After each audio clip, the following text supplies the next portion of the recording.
And West Virginia is a very democratic state, and I was one of the conservatives that grew up there, and I came to North Carolina in 1990, so I've been here 12 years. Been practicing dentistry, like the doctor over here. I've been practicing in Salisbury for 22 years. I've treated about 20,000 patients, and about 10,000 of those live in the 8th district that I'm running for Congress in. I do not live in the district. It is not a constitutional requirement to live in the district. The founding fathers didn't think it was important. They thought it was important that you lived in the state, you had a connection to the district, and I have both of those things. I still work over here in Salisbury every day. I fixed and pulled some teeth today. How long have I been practicing? Founding fathers. Yes. Yeah, guys like George Washington, Jefferson, Hamilton, all those guys. I was sitting here, I had the advantage of listening to all these other guys, and really, the folks in human terms that founded the country were the men and the women who weren't famous, and who came over here because they believed in freedom. And then when you think a little bit further outside the box, you have to say to yourself, well, there's one founding father, and so I think God founded this nation, and I guess that would be my easy choice, and I'm sure it would be for the rest of the gentlemen. So thank you. I look forward to the debate, and appreciate it. What department to cut? Well, if this president gets reelected, I'd like to cut the whole executive branch. Just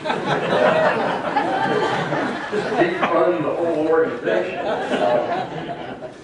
and see what happens. Yeah, obviously education comes to mind. Interior is beyond corrupt. HUD, same thing. Energy, commerce. I agree with Mr. Robinson when he says it's a bigger issue about who's going to actually do that, who's going to actually try to do that, who's got a record of doing that. I was a county commissioner when I arrived at the county commission. They told me basically that the county bureaucrats were going to set the budget, and then they were going to set the tax rate, and then that's how it was going to be. And I said, no. I was a freshman on a board of 5 Republicans, and I led the way according to every single person I served with, according to the newspaper who didn't like me and berated me on a regular basis, Vernon. And we cut the revenue and the spending by 12% during my term. I'm very proud of that, and everybody will tell you that Freshman Scott Keadle led the way on that.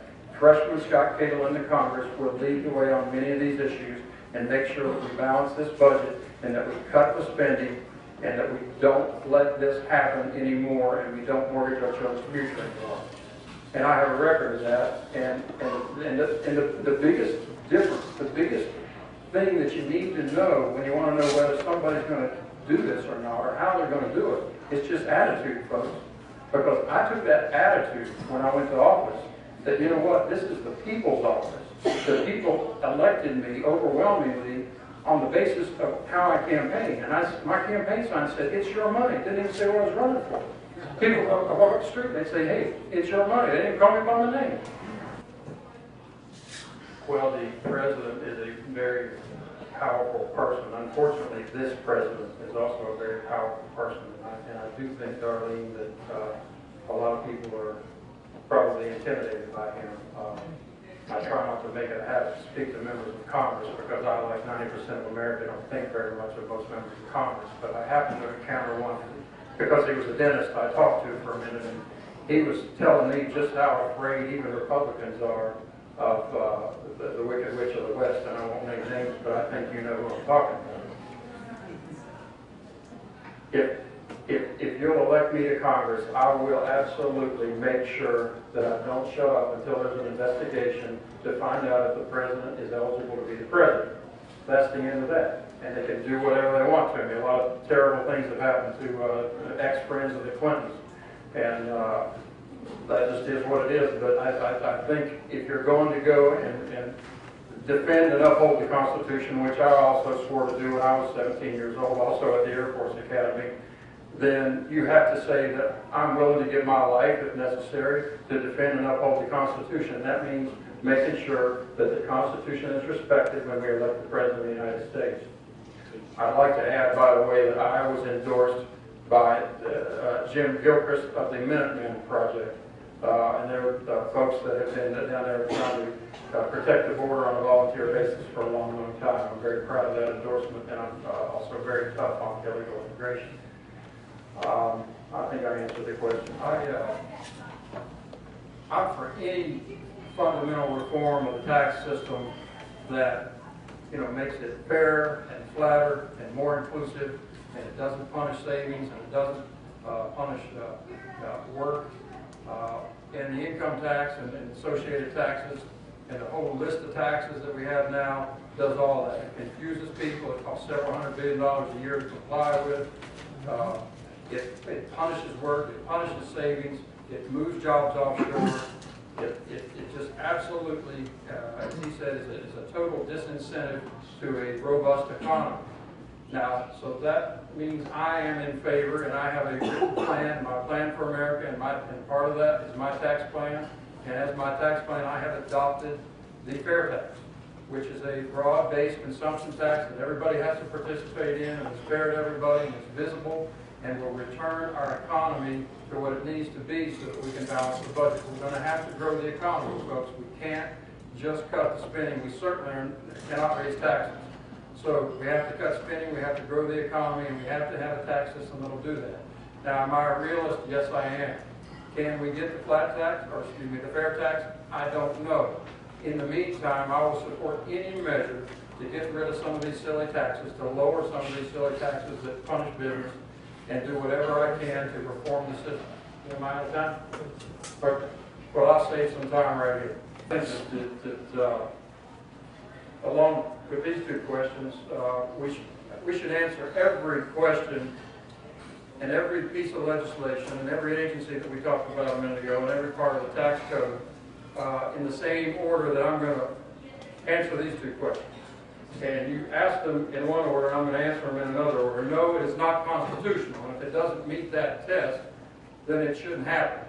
That's just as simple as that, and that is my philosophy in the Congress. So the next question was, would I work to repeal it? I would work to repeal it, defund it, beat it in court, do whatever I had to do to get Obamacare out of there. And I doubt that I disagree with most of these gentlemen. And